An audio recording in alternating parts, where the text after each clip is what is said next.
The morning after my wedding felt unreal. I was still soaking in the happiness, replaying the laughter, the way my friends teased me, and the look in my wife's eyes when we shared our first dance. Everything seemed perfect, maybe even better than I had imagined. That's when my phone rang. It was Mark, our photographer. I thought he might be calling to share a few sneak peeks from the wedding, maybe a funny story from behind the scenes. But as soon as I answered, I could hear something off in his voice, an uneasy tension. "I'm sorry to call so soon, but there's something you need to see in your wedding photos. It's important." My heart skipped a beat. I tried to laugh it off, but his silence made me nervous. I had no idea my perfect day was about to turn into a nightmare. The day of my wedding felt like a dream I never wanted to end. My friends were cracking jokes as I got ready, straightening my tie and making sure my hair was just right. My mother hugged me a little too tightly, her eyes shining with tears she tried to hide. My father gave me a rare, proud smile, the kind I'd always hoped for. My younger brother kept pacing around, checking his phone, barely making eye contact. I noticed my uncle arrive late, looking uncomfortable in his suit, glancing around as if he didn't want to be there. Still, I pushed those thoughts aside, determined to focus on the happiness of the moment. The ceremony was everything I'd hoped for. My wife looked stunning, our families gathered together, laughter and applause filling the air. But even in the middle of all that joy, there were moments that didn't quite fit. I caught my mother and aunt whispering in the hallway, their faces tense. My cousin avoided the family photos, hanging back with a drink in his hand. I told myself it was just nerves, that every family had its quirks. But looking back, I should have noticed the signs. When I arrived at Mark's studio, I could tell right away that something was off. He barely greeted me, just motioned for me to sit beside his computer. "I almost missed it," he said quietly, clicking through the wedding photos. At first, everything looked normal, me and my wife laughing, friends dancing, family raising their glasses. But then Mark started zooming in on the background of a few shots. There, just at the edge of the frame, was a shadowy figure. Sometimes it was just a blur, a shape that didn't belong. Other times, it was clearer, a person standing alone, half turned away, face hidden by the angle or a hat. Mark's hands were shaking as he scrolled through the images. "I don't remember seeing this person at the wedding. Do you?" he asked, his voice barely above a whisper. I leaned in, my stomach tightening. The figure seemed to be everywhere, always just out of focus, always watching. Mark hesitated before showing me the last photo. He zoomed in, and suddenly the face was clear.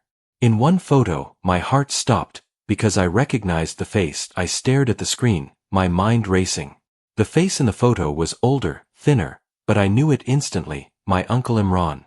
He'd disappeared from our lives when I was a kid, and whenever I asked about him, my parents would change the subject or say he'd moved far away. I always sensed there was more to the story, but I never pushed. Now, seeing him lurking in the background of my wedding, I felt a chill run through me. Why had he come? Why hadn't anyone told me he was there? I left Mark's studio with 1,000 questions burning inside me. That evening, I called my mother.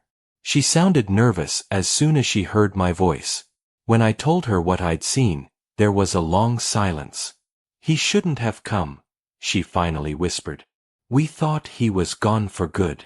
I pressed her for answers, but she just kept repeating that it was complicated, that it was better if I didn't know. Frustrated, I went to my father. He looked tired, almost defeated, as I showed him the photo. He sighed, then told me about a fight years ago, how Imran had betrayed the family, how trust had been broken, and how they decided to cut him out of our lives completely. But every answer only led to more questions. My parents' stories didn't match, and the more I asked, the more I realized how much had been hidden from me.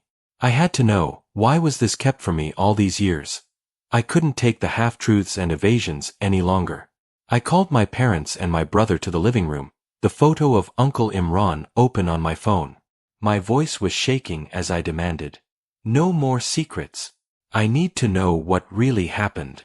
For a moment, no one spoke. My mother's eyes filled with tears, and my father looked away, jaw clenched. My brother shifted uncomfortably, avoiding my gaze.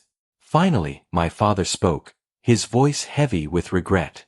He told me about the night everything changed, how Imran had stolen money from the family business, how it tore everyone apart, and how my parents decided it was safer to erase him from our lives than face the shame and pain. My mother admitted she'd always hoped I'd never find out, that she wanted to protect me from the ugliness of it all. The truth hit me like a punch. I felt betrayed, not just by Imran, but by my own parents for hiding so much.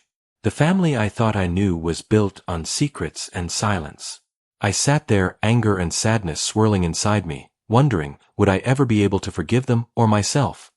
In the days that followed, I felt like I was walking through a fog, replaying every memory with new eyes. The anger didn't disappear overnight, but slowly, I started to understand why my parents had made the choices they did. I realized they were just people, flawed, scared, trying to protect me in the only way they knew how. I sat down with them, not as a child demanding answers, but as a man ready to listen. We talked honestly for the first time in years, letting the pain and regret come to the surface. I reached out to Uncle Imran, too, unsure of what I wanted from him, but knowing I needed to hear his side. Our conversation was awkward, but it gave me a sense of closure I didn't know I needed. I set new boundaries, deciding what I wanted my relationship with my family to look like moving forward. The truth had changed everything, but it also gave me a chance to rebuild on something real. I learned that family isn't about pretending everything is perfect, it's about facing the hard truths together.